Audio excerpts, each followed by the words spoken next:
예수님의 기대와 저주 이와 같은 제목으로 함께 말씀을 나누겠습니다. 저는 이 말씀의 배경을 어제 우리 유재홍 전도사님이 아주 은혜스럽게 말씀을 전해주셨는데요. 예수님이 마지막 예루살렘 성을 입성할 때에 많은 사람들이 겉옷을 펴고 또 예수님이 예루살렘을 입성할 때 나귀를 타고 입성하셨다. 그 환호 속에서 제자들의 모습은 어떤 모습이었을까요? 어떤 기대를 가지고 있었을까요? 분명히 예수님은 십자가 지시기 위하여서 제자들과 함께 예루살렘을 올라가면서 예수님은 이미 제자들과 함께 3년 동안 공생의 사역을 감당하시면서 핵심은 세 번 반복해서 나누는 한 가지의 주제가 있습니다. 나 예루살렘에 올라가서 십자가 진다. 나 예루살렘에 올라가서 고난당할 거야. 그리고 죽고 사흘 만에 살아날 거야. 예수님은 지금 예루살렘에 올라가시는 목적이 오늘 제자들의 기대와 같이 로마의 이 압제로부터 회복되어지고 이 나라를 경제적으로 사회적으로 어떤 부강한 나라로 만들어가는 제자들은 그렇게 기대했을지 모르지만 예수님이 오신 목적은 천하 만민이 구원 얻기를 원하는 십자가 지시고 죽으시고 사흘 만에 살아나셔서 부활의 첫 열매가 되셔서 누구든지 주의 이름을 부르는 자에게 구원을 주시는 이 목적을 가지고 예루살렘을 올라가는 겁니다. 한번 상상해 보십시오. 어제 우리 교회 안에 많은 사람들이 몰려왔어요. 오늘 공항에서 오는 길에 그냥 새벽 예배 끝나기 전에 와야지 7시 전에 도착해야지 오다가 너무 졸려가지고 올 수가 없어요. 그냥 휴게소에 잠깐 눈을 붙이고 왔는데 차들이 막 교회 안으로 막 몰려들어. 제가 차가 들어올 수가 없는 거예요. 이게 뭐지? 너무나 많은 사람들이 모였고 그리고 성전 안에는 앉을 자리가 없어서 찬양대석에까지 앉고 말입니다. 이제 보좌 의제까지 준비를 해야 될 가득 채워지는 마치 송구영신 예배 때 드리는 것처럼 그렇게 많은 분들이 앉아서 이것을 여러분 부흥이라고 말할 수 있을까요? 어쩌면 이것을 바라보면서 야 우리 교회가 가득 채워졌네 부흥했네 이렇게 말할 사람들은 없을 거예요. 오늘 제자들은 많은 사람들이 몰려와서 예수님을 환영하고 찬송하고 이 모습을 보면 드디어 이제 우리 주님이 예루살렘에 올라가셔서 이 나라를 회복하는 왕이 되시고 큰일을 하시는구나. 제자들은 엄청 기대. 자, 오늘 이 말씀 속에서는 우리가 두 가지 포인트를 두고 함께 이렇게 봤으면 좋겠어요. 한 가지는 예수님이 이렇게 행하시는 모든 행동들 속에는 주님이 계획하셨던 일들, 본질. 또 다른 한 가지는 제자들이 가르치는 교훈의 말씀이 있어요. 자, 여러분들이 오늘 제자들의 입장에 있다면 예수님이 행하시는 이 일들과 말씀하시는 속에서 나는 어떤 모습일까? 나는 어떤 모습일까? 저는 최근에 나눴던 말씀 속에서 제일 마음에 제일 오래 계속 어쩌면 목회하는 동안에 평생 이 마음에 담아야 될 말씀. 예전에 한 몇 년 동안 제 마음에 가지고 있었던 말씀이 있었습니다. 다니엘서 6장 3절인데요. 개인적이지만 여러분에게 적용될 수 있을 것 같아 한번 보겠습니다. 다니엘서 6장 3절. 다니엘은 마음이 민첩하여 총리들과 고관들 위에 뛰어남으로 왕이 그를 세워 전국을 다스리게 하고자 하니라. 다니엘의 마음은 민첩했다. 오늘 우리 강원지에 군선교회 총회가 있는 제가 이 말씀으로 본문으로 설교를 하려고 합니다. 다니엘은 10대 소년의 포로로 잡혀갔지 않습니까? 그리고 그곳에서 새 왕조, 나라가 바뀐 겁니다. 그럼에도 불구하고 그는 국무총리로서 사명을 감당합니다. 다니엘에게 무엇이 있었을까? 이방인들 왕이 다니엘은 무엇을 보았기에 그는 결국은 하나님이 계획하셨던 고레스라는 그를 통하여서 이스라엘 바벨론 포로에서 회복될 것을 다니엘은 왕을 깨우치는 일에 사명을 감당합니다. 에스겔은 민초 속에 들어갔더라면 다니엘은 고관들 속에서 이 사명을 감당하는데 다니엘 안에 무엇이 있었을까? 다니엘은 민첩함입니다. 민첩함. 정확한 판단력과 과감한 실천력이죠. 이는 무엇일까요? 사람으로는 만들어낼 수가 없습니다. 다니엘은 10대 소년의 포로 잡혀갔을 때 뜻을 세우고 하나님 앞에 원칙을 세우고 믿음으로 살았습니다. 초지일관 그는 변함이 없었습니다. 그래서 다니엘서 6장 10절에 보면은 사자굴 속에 던져짐을 알매도 불구하고 예루살렘 성을 향해 3번 기도하는 다니엘. 그는 그냥 기도하는 차원이 아니라 감사 기도했습니다. 다니엘 속에서의 이 민첩한 정확한 판단력과 강함한 실천력은 시대에 맞게 가는 것이 아니라 시대를 앞서가는 하나님의 뜻을 이루어가는 정확한 판단력과 과감한 실천력, 오늘 우리 성도님들 안에 있기를 원합니다. 지금 우리 청년부들이 수련회 가운데 있는데 우리 청년들 안에 주님을 주목하고 주님을 향한 열심의 기대가 다니엘의 민첩함이 있기를 축복합니다. 여러분의 자녀들에게 또 우리 성도님들 안에 교회 안에 세워진 중직자들이 이 민첩함이 있어야 돼요. 저는 이 기도 제목을 가지고 한동안 오래 기도했습니다. 수년을. 하나님에게 민첩함을 주십시오. 다니엘의 민첩함을 주십시오. 여러분 기도한다고 주는 건 아닙니다. 다니엘 민첩함은 다니엘처럼 기도만이 아닌 하나님을 목적에 두고 본질, 예수 그리스도로 말미암아 우리에게 적용할까요? 예수 그리스도로 말미암아 구원 얻은 백성답게 살자 이겁니다. 이것이 다윗의 삶이었습니다.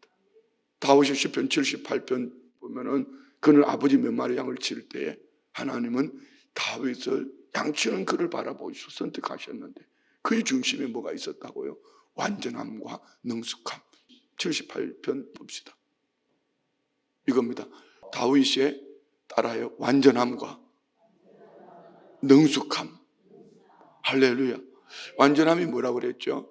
변함없는 삶. 히브리 원어는 텀이라고 텀 이렇게 말하는데 양치는 목동으로 있을 때나 이스라엘 나라의 왕이 되었을 때나 혼자 있을 때나 많은 사람들 앞에 있을 때나 자, 이 두 가지를 오늘 잘 적용해서 오늘 본문을 보십시오.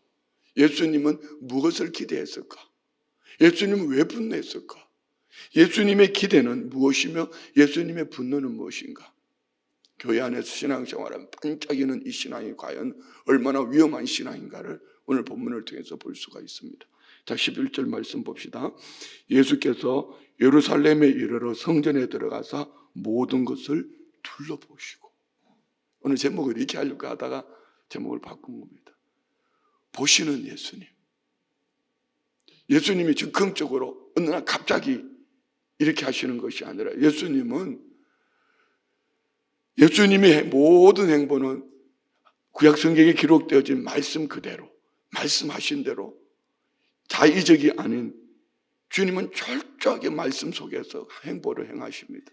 오늘 예수님이 둘러보심도 보시고, 이 보시고를 저는 그냥 단순하게 그때 2000년 전에 그 사건이 아니라 지금 나를 둘러보시는 예수님, 지금 나를 둘러보시는 예수님이 다니엘이 10대에 포로로 잡혀갔을 때나 80대가 되어서 바벨론의 총리가 되었을 때나 다윗이 목동으로 있을 때나 이스라엘 나라의 왕이 됐을 때나 이새의 아들 다윗을 만나는 내 마음에 합한 자라 내가 이를 통해 내 뜻을 이루라 말씀하신 그 속에는 무엇이 있었을까? 예수님이 둘러보시는데 여러분 우리 모두가 직분을 처음 맡을 때나 나중에 직분을 내려놓을 때나 아니면 처음 예수님을 믿고 믿음으로 성장하고 성숙하면서 나아가는 우리의 삶 속에 완전한 사람은 아무도 없어요. 저는 지난주를 설교하고 죽는 줄 알았습니다. 어쩌면은 한 3일 정도, 월화수 3일 동안 저는 주일날 설교를 함께 말씀을 나누고 난 다음에 내 마음에 아니 설교가 잘못됐다는 얘기가 아닙니다. 그 중간에 딱 한 가지 정치적인 얘기를 한마디 거들었는데 듣는 사람에 따라서 누구는 정치적인 얘기로 들려줄 수도 있고 누구는 목사님이 꼭 필요한 얘기를 했어라고 말할 수도 있습니다. 정말 저는 하고 싶지 않다, 하지 않는다고 마음에 결단하다가 원고에 없는 얘기를 한 겁니다. 얼마나 마음이 불편했는지 몰라요. 하루아침에 성자가 되는 것은 아닙니다. 30년 목회하면서 말씀을 펼치고 말씀을 나누려고 할 때에 얼마나 많은 부담이 있는지 몰라요. 그러면 조금씩 한 걸음씩 믿음의 진보가 있고 주님이 나를 둘러보실 때에 내 안에 주님이 원하시는 주님의 기대가 있고 주님의 열매가 있으면 얼마나 기쁨이 되겠습니까? 그런데 주님이 둘러보실 때에 내 안에서 갈수록 더 악해지고 열매가 없고 본질, 오늘 이 본문에는 세 가지 사건이 나오지만 하나로 보면 됩니다. 무화과나무가 잎이 무성하고 열매 없는 것을 저주하셨어요. 성전 안에서 돈 바쁘고 매매하고 통행세를 받고 이런 사람들을, 이 성전을 예수님 분노하셔서 둘러 엎어버렸습니다. 매매하는 사람들. 그리고 세 번째는 내 집은 만민이 기도하는 집이라 했다. 결국은요, 이 본질을 호도한 것입니다. 본질을 버리면은 입만 무성하고, 본질을 버리면은 성전 안에 와서 예수 믿는 구원 얻는 이 목적이 아니라 어떻게 하면 사업이 잘 될까? 여러분 기도 제목들 잘 보십시오. 어떻게 하면 땅에서 많은 열매를 맺을까? 이것을 말하고 있지만 그것이 본질이 아니다. 내 집은 만민이 기도하는 집이다. 무슨 얘기죠? 하나님께서 아브라함을 왜 부르셨어요? 아브라함을 부르신 목적이 무엇입니까? 한 사람 아브라함을 택하시고 한민족 히브리인을 통하여서 하나님의 세계가 복을 받기로, 그 복이 뭡니까? 하나님의 구원 속에 있기를 원하는 것입니다. 창세기 12장 3절 말씀 보세요. 창세기 12장 3절. 너를 축복하는 자에게는 내가 복을 내리고 너를 저주하는 자에게 내가 저주하리니 땅의 모든 족속이 너로 말미암아 이스라엘, 선민 이스라엘 통해 아브라함으로 한민족 히브리인을 세우시고 그를 통하여서 그 복이 뭡니까? 구원 얻기를 원하는 거 아닙니까? 그런데 오늘 이스라엘이 이 본질을 제하여 버리고 여기에 영적 리더십이라고 말하는 바리새인, 서기관, 대제사장, 종교 지도자들이 이런 말씀, 주님 말씀하실 때 그들은 뭘 합니까? 어떻게 예수를 죽일까 꾀한다 했습니다. 많은 무리들이 예수님을 추종함으로, 두려움과 떨림으로 저 예수를 죽여야 되는데 어떻게 저 예수를 죽여버려야 될까? 자, 여러분, 오늘 우리가 신앙생활하면서 어쩌면은 개인의 사리 사욕 때문에 본질을 제하여 버리고 대제사장처럼, 서기관처럼 이렇게 표현할 수도 있다, 이런 얘기죠. 자, 오늘 중요한 것은 11절에 이 단어를 한번 가슴에 담고 우리 삶을 돌아봤으면 좋겠습니다. 성전에 들어가서 모든 것을 둘러보시고 때가 이미 저물며 12제자를 데리시고 베다니에 나가시니라. 예수님은 절대로 어떤 일에도 적극적이지 않으셨다. 말씀하심 속에서 계획대로 하나님의 뜻 앞에서 나가는 예수님. 자, 오늘 본문 속에서 세 가지 사건을 봅니다. 먼저 12절부터 14절인데요. 12절, 이튿날 그들이 베다니에 나왔을 때 예수께서 시장하신지라.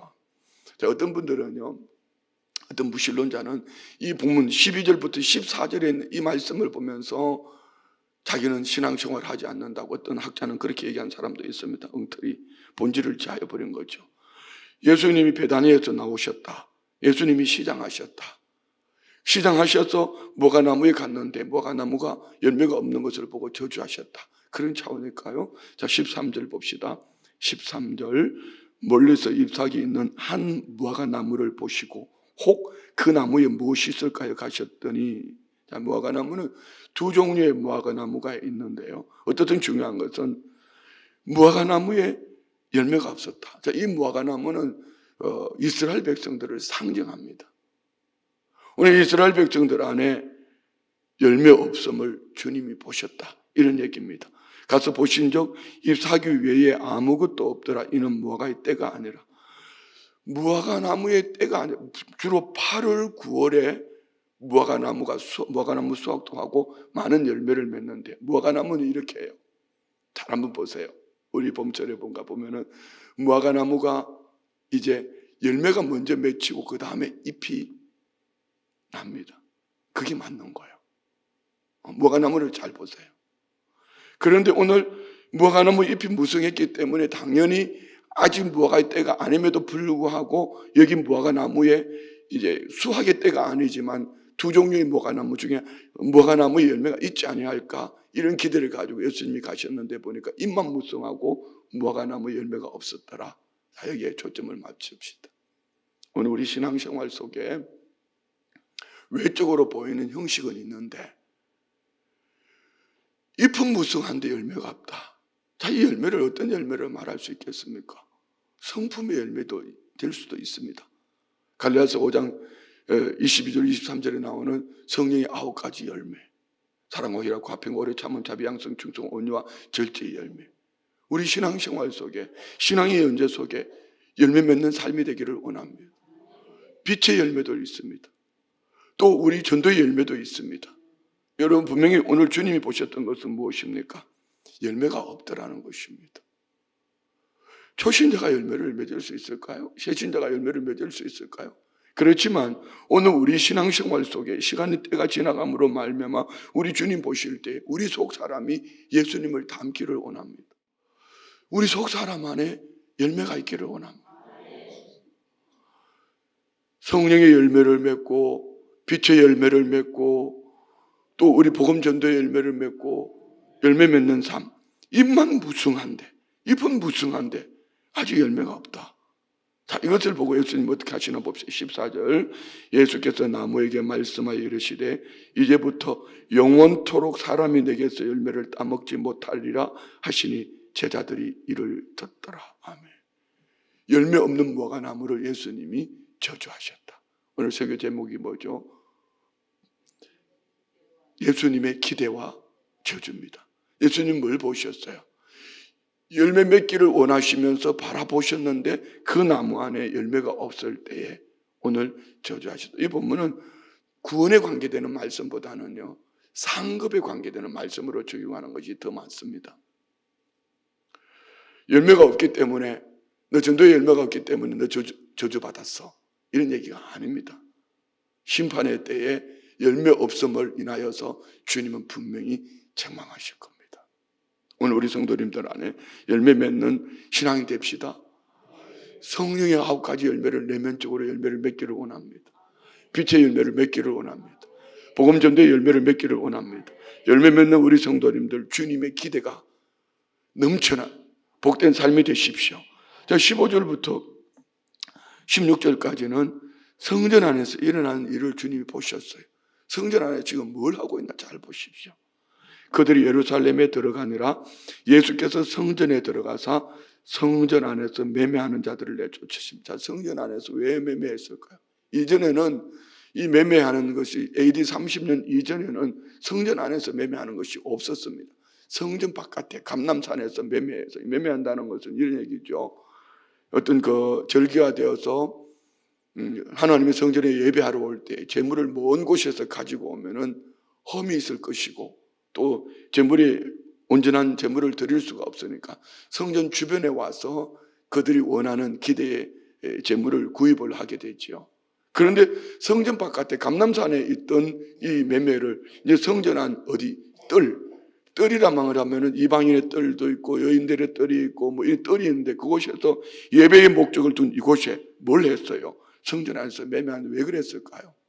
뒤에 나오는 대제사장과 서기관들, 바리새인들, 종교 지도자들이 결탁을 하고 이 매매하는 이들과 결탁을 하고 이권을 챙기고 그들은 로마의 얼마를 갖다 바치면서 자기 자리를 지키는, 쉽게 표현하면은 정치인들이 개인 사리 사욕 당리당략 이 얘기를 하다가 주일 설교 때 제가 살짝 엇나가는 때문에 정말 마음이 괴로웠습니다.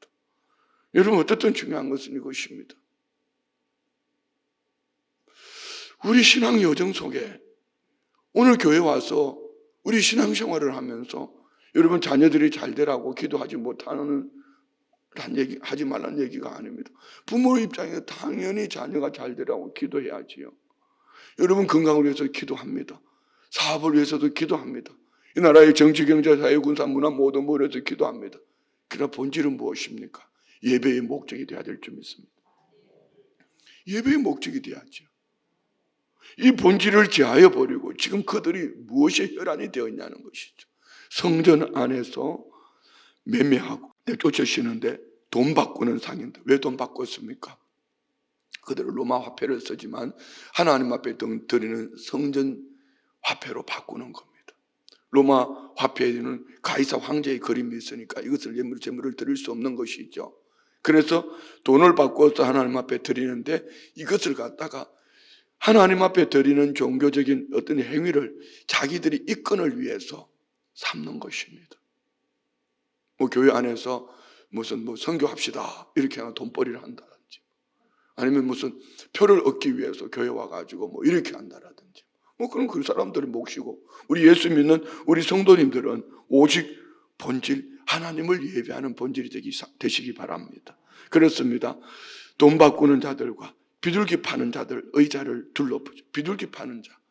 그 당시 레위기에 보면은 황소를 드림도 있고, 양을 드림도 있고, 염소를 드림도 있고, 곡식을 드림도 있고, 비둘기는 제일 가난한 자들이 하나님 앞에 드리는 제물이죠.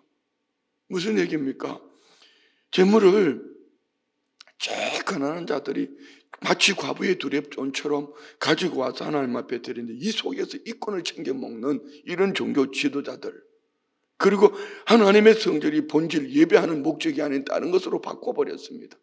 이것을 보시면서 주님 분노하시는 겁니다. 그리고 16절에 봅시다. 아무나 물건을 가지고 성전 안으로 지나다니면, 여러분 성전 안에 다니는 게 이건 무슨 얘기죠? 이제 예루살렘 성을 통과해서 감람산으로 가는 지름길, 성전을 지나가면서 지름길로 만들어 놓고 그것을 지나가는 통과하는 통행세를 받아먹는 거예요. 그러니까 성전을 가지고 돈벌이 장사를 하는 겁니다. 참 이 시대에 잘 생각해야 될 부분입니다. 많은 분들이요, 초신자들이나 좀 갈등하는 분들이 오셨다가 우리 교회 와서 좋다고 하는 이유 중에 하나가 이겁니다. 교회가 참 소박합니다. 자기들을 위해서 뭘 쓰는 것이 아니라 다음 세대들을 위해서, 지역사회 복음화를 위해서, 또 한국교회뿐 아니라 선교사님들을 위해서 우리 교회가 서는 이런 모습들을 바라보면서 많은 분들이 목사님 참 좋아요, 이렇게 얘기를 합니다. 어떤 분들은 그런 얘기 하더라고요. 우리 주보가 너무 좋다는 거야. 그래서 나는 성도님들이 너무 좋다니까 주보를 안 바꾸고 싶어요. 예전에는 매주마다 이 주보를 인쇄해가지고, 근데 칼라해가지고 막 인쇄비가 많이 들어갔잖아요. 지금 모든 중심이 선교와 전도와 다음 세대들과 이게 초점을 맞추다가 보니까 성도님들이 드려지는 헌금이 해마다 점점 늘어나고 있어요. 그런데 많은 분들이 하는 얘기가, 이 물질을 가지고 나를 위해서, 우리를 위해서 쓰는 것이 아니라 다음 세대들과 지역사회 복음화와 선교사님들과 이런 여러 가지 복음 전도를 위해서 쓰는 것이 참 좋다, 목적이 너무 좋다, 이런 얘기죠. 그런데 오늘 여기 본문에 나오는 이들이 무엇입니까?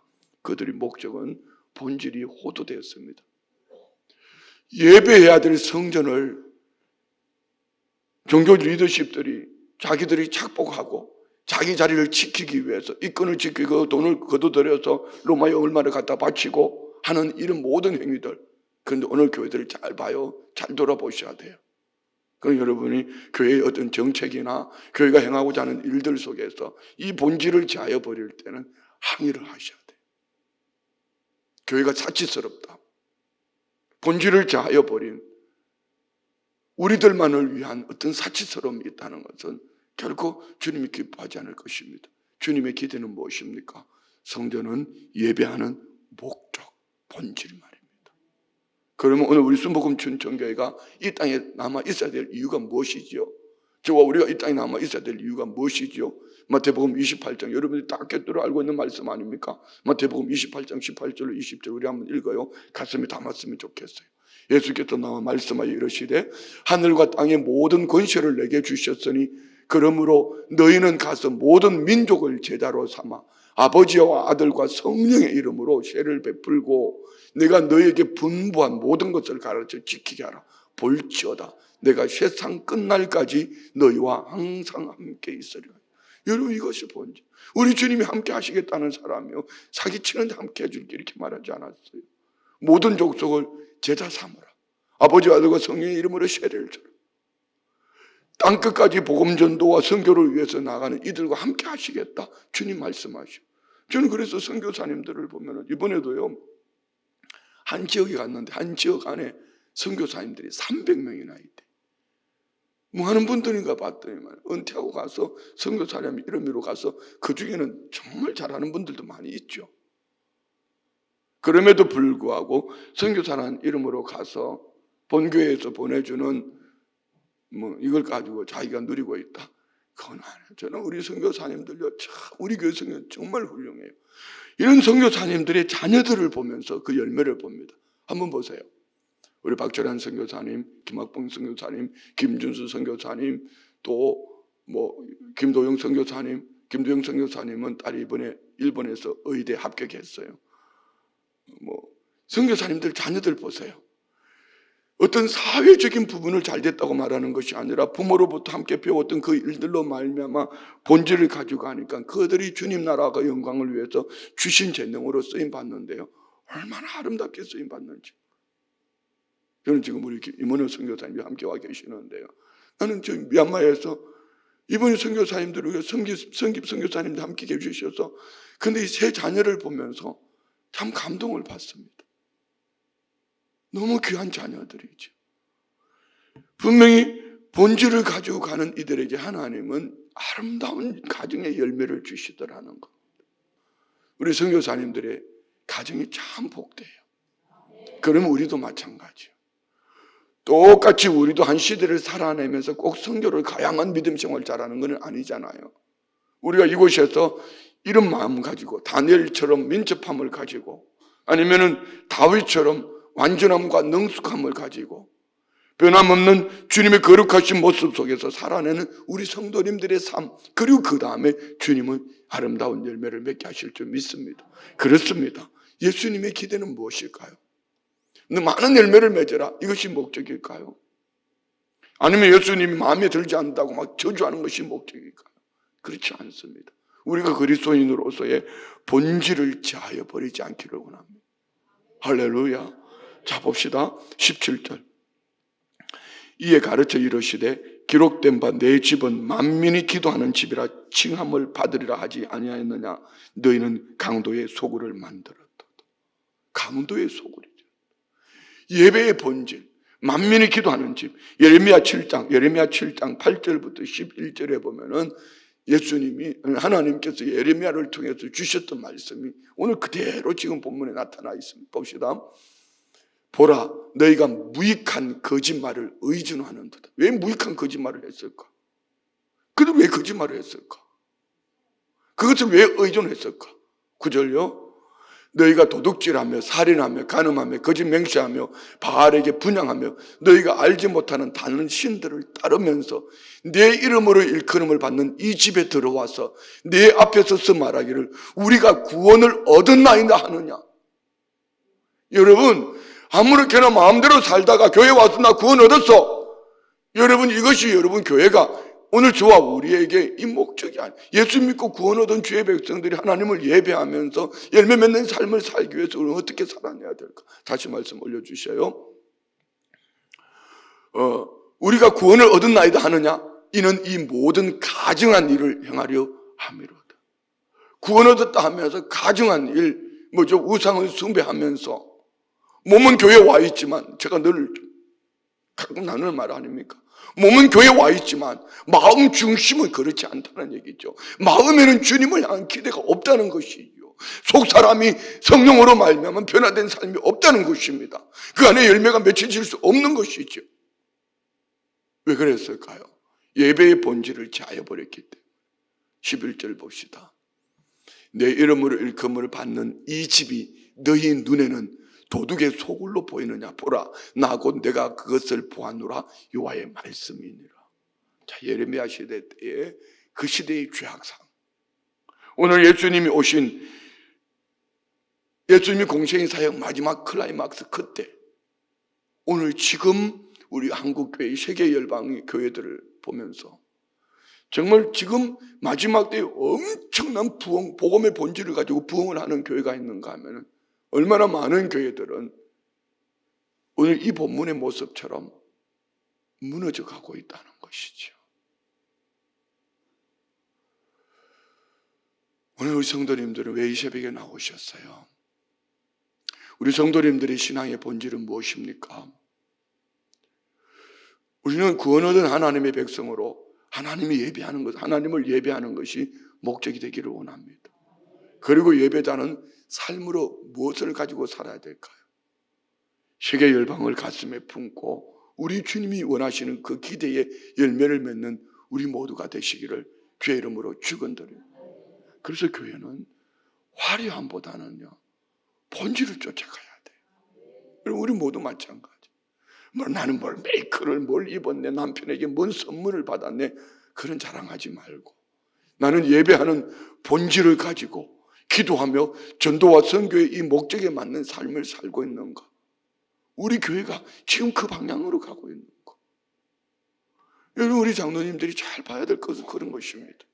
우리 교회가 어떤 계획을 세우고 정책을 수립하고 또 감사를 하시는 우리 장로님들이 잘 봐야 될 것은 이것입니다. 영합으로부터 장년부 이르기까지 모든 기관들, 장로회 뿐만 아니라 남성교회, 총여성교회, 권사회, 우리 모든 기관들이 이 복음의 본질을 가지고 가고 있는가, 이걸 바라봐야 돼. 돈을 얼마나 썼냐, 뭐 이게 중요한 게 아니라는 것이죠. 나를 위해 쓰는가, 나의 이 유익을 위해서, 화려함, 그 사람을 위해서 쓰고 있는가, 아니면은 정말 주님이 원하시는 복음의 본질을 위해서 쓰고 있는가, 주님의 기대에 부합된 삶을 사는가, 아니면 주님이 끝날에서 주님으로부터 책망받을 이 삶을 살고 있는가, 이것을 돌아봐야 돼. 우리 각 사람이 주님으로부터 칭찬 듣는 믿음의 삶을 살기를 축원드립니다. 가난할 수도 있어요. 건강이 좋지 못할 수도 있어요. 연약할 수도 있습니다. 그렇지만 가난해서 부유함을 얻는 것이 축복의 본질이 아닙니다. 가난하게 되든지 부하게 되든지 예배의 본질, 복음 전도와 선교의 본질, 성령의 열매를 맺는 삶, 할렐루야. 건강하든지 병들어 있든지 오늘 저와 우리는 이 본질을 자해버리면 안 돼요. 오늘 우리 모든 성도님들의 삶 속에 예수님의 기대에 꼭 맞는 복된 삶을 살아내는 모두가 되시기를 주의 이름으로 축원드립니다. 기도하겠습니다. 하나님 감사합니다. 하나님의 크고 놀라운 은혜 역사, 죄와 허물로 죽었던 나를 택하시고 자녀 삼으시고 생명 주셔서 내 안에 빛으로 소금으로 시대 앞에 사명 감당하게 하시기를, 속사람이 성령의 9가지 열매를 맺게 하시고 빛의 열매를 맺게 하시고 전도의 열매를 맺게 하셔서 우리 주님 다시 오실 때 상언고 칭찬 듣는 우리 모든 성도님들 되게 하여 주시옵소서. 믿음의 예물 올려드립니다. 목자 되어 살려내는 교회 되기를 원합니다. 범사에 감사합니다. 1월도 함께 해주셔서 감사합니다. 2월도 승리하게 하옵소서. 40일 작정 24번째 저와 자녀들의 평생에 유아 하나님의 선하심과 인자하심으로 인도하셔서 유아 이 집에 영원히 살게 하고 하나님 입 기쁨 되게 하옵소서. 주님 김인수 불쌍히 여기시고 속기 폐렴 치료해 주십시오. 기관지 사건의 고통에서 건져주시고 폐가 정상이 되고 자가 호흡하게 하시고 모든 병마를 물리쳐 주십시오. 주님 기적을 베푸소서. 치료하여 일꾼되게 하고 긍휼을 베풀어 주옵소서. 범사에 감사합니다. 할렐루야. 임마누엘 하나님을 찬양하며 주님 사랑합니다. 범사에 신방 감사의 물드립니다. 21일 동안 새벽 예배를 잘 마칠 수 있도록 인도해 주심을 감사함으로 물드립니다. 작정 10번째 범사에 감사하고 목자되어 가정과 만나지는 이를 살려내는 복된 삶이 되게 하옵소서. 하나님 감사합니다. 올려드린 예물과 모든 기도 제목들 위에 크신 은혜를 더하여 주셔서 날마다 더하여지는 은혜가 우리 성도님들 범사에 다니엘처럼 민첩함과 다윗처럼 완전함과 능숙함으로 주님 다시 오실 날에 칭찬 듣고 상 얻는 복된 삶이 되게 하여 주시옵소서. 예수님의 이름으로 축복하며 기도드리옵나이다. 아멘.